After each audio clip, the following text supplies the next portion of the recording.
ధైర్యం, నిజాయితీ, దేశభక్తి ఈ మూడే ఆయన వ్యక్తిత్వంలోని మూల స్తంభాలుగా, ప్రజలే నా శక్తి అనే నినాదంతో సాధారణ మనిషి ఆవేదనకు స్వరం విచ్చి సమస్యలు తీర్చేటువంటి జనసేనాని, జననేత, ఉప ముఖ్యమంత్రి శ్రీ పవన్ కళ్యాణ్ గారి సందేశం.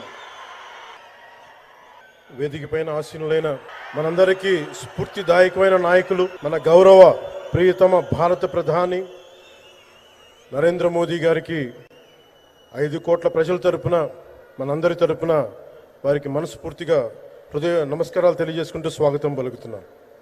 వేదిక పైన ఆసీనులైన గౌరవ రాష్ట్ర గవర్నర్ గారికి, అబ్దుల్ నజీర్ గారికి నా హృదయపూర్వక నమస్కారాలు. రాష్ట్రాన్ని ఒక తరం కాదు, ఒక ఎన్నికలు కాదు, 5 సంవత్సరాలు కాదు, ఒక తరం కోసం ఆలోచించే నాయకులు శ్రీ గౌరవ ముఖ్యమంత్రి శ్రీ నారా చంద్రబాబు నాయుడు గారికి హృదయపూర్వక నమస్కారాలు.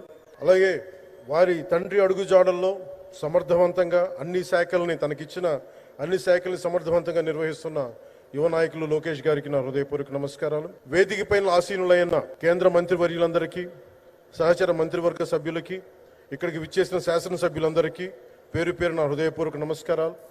ఇక్కడికి విచ్చేసిన జనసేన నాయకులకి, తెలుగుదేశం నాయకులకి, భారతీయ జనతా పార్టీ నాయకులకి, ప్రతి ఒక్కరికి పేరు పేరున నా హృదయపూర్వక నమస్కారం.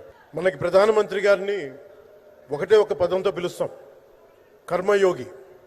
ఏ ఫలితాలు ఆశించకుండా దేశ సేవే పరమావధిగా ఆయన ఆలోచిస్తూ, ఎలాంటి లాభాపేక్ష లేకుండా కేవలం ధర్మాన్ని పట్టుకొని డ్యూటీని, కర్మని ఏమాత్రం ఆశించకుండా చేస్తున్న అలాంటి వ్యక్తి మనం ఈ సమయంలో ఈ తరానికి వారు దిశానిర్దేశం చేసే విధంగా ప్రధానమంత్రి స్థాయిలో ఉండటం మనందరం చేసుకున్న అదృష్టం.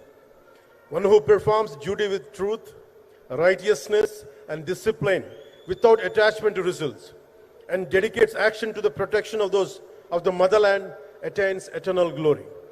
The statement perfectly describes Honorable Prime Minister Shri Narendra Modi ji. Our Honorable Prime Minister Shri Narendra Modi ji is not just leading a government. ఆయన ప్రభుత్వాన్ని ఒకటే నడపట్లేదు, 2 తరాలని నడుపుతూ ఒక ఆల్ఫా రాబోయే ఇప్పుడు పుట్టిన బిడ్డలకి దిశానిర్దేశం చేస్తున్నారు. అలాంటి మన ఆత్మనిర్భర్ భారత్ ఎవరి మీద ఆధారపడకుండా దేశం తలెత్తి చూసేలాగా మేము సేవకులం కాదు, మేము భాగస్వామ్యం వహిస్తాం. మేము దేశానికి, ప్రపంచానికి దిశానిర్దేశం చేస్తాం.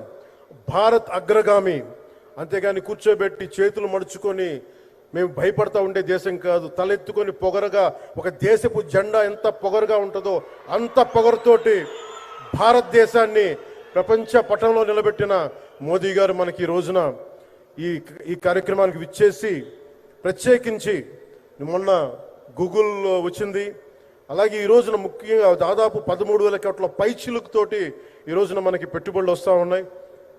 దాంట్లో ప్రత్యేకించి ఉరవకంలో 4,000 కోట్ల రూపాయలు పెట్టుబడి మనకి. ప్రత్యేకించి ఈ రోజున మనకి జిఎస్టి పన్నులు ఎప్పుడు పెరగడమే తప్ప ఇప్పుడు తగ్గవు.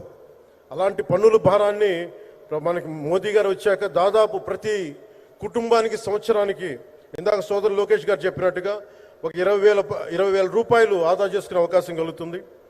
ఇది జిఎస్టిలో విద్య కానీ వైద్యం ఖర్చులకు భారం నుంచి సామాన్యులకు ఉపశమనం కలిగిస్తోంది. ఆరోగ్య బీమా, జీవిత బీమాపై జిఎస్టి పూర్తిగా తొలగించడంతో పాటు వార్షిక ప్రీమియం 3,000 నుంచి 4,000కు తగ్గి అందరికీ ఇది అందుబాటులో ఉంటుంది. అలాగే విద్యార్థులకు కావచ్చు, ఇలాంటి ప్రతి ఒక్కరికి కూడా అన్ని రంగాల వాళ్ళకి ప్రత్యేకించి మనకి జిఎస్టి వల్ల లాభాలని అందరికి అందించేలా ముందుకు తీసుకెళ్తే ప్రతి ఒక్కరికి, గౌరవ ప్రధానమంత్రి గారికి, దీనికి సహకరించిన గౌరవ ముఖ్యమంత్రి శ్రీ నారా చంద్రబాబు నాయుడు గారికి, ప్రతి ఒక్కరికి నా హృదయపూర్వక ధన్యవాదాలు తెలుపుకుంటూ, ప్రధానమంత్రి గారికి ఇంకొకసారి ప్రత్యేక ధన్యవాదాలు తెలుపుకుంటూ, మేమందరం ఈ కూటమి ఒక 15 ఏళ్ళకి తక్కువ కాకుండా బలంగా ఉండాలి. మనందరం ఎంత బలంగా ఉండాలి అంటే, ఇంక ఇది తప్ప ఇంకెవరికి ఏది రాదు. ఇబ్బందులున్నా ఉన్నా తట్టుకొని నిలబడి, ఎందుకంటే ఈ రోజున ప్రధానమంత్రి గారు మనకు వచ్చి అండగా ఉన్నారంటే ఈ పెట్టుబడులను కానీ, ఈ నమ్మకాన్ని కానీ ఎటు మాత్రం సడలించకుండా మేము ముందుకెళ్తామని మీ అందరికీ తెలియజేసుకుంటూ, అందరం సమిష్టిగా పనిచేస్తాం. ప్రధానమంత్రి గారి నాయకత్వంలో గౌరవ ముఖ్యమంత్రి నారా చంద్రబాబు నాయుడు గారి స్ఫూర్తితోటి, ఆయన నాయకత్వంతో ముందుకెళ్తాం. మేమందరం మీ ఆకాంక్షల్ని, వచ్చే తరం ఆకాంక్షల్ని ముందుకు తీసుకెళ్తామని తెలియజేసుకుంటూ సెలవు తీసుకున్నాను. జై భారత్, జై హింద్.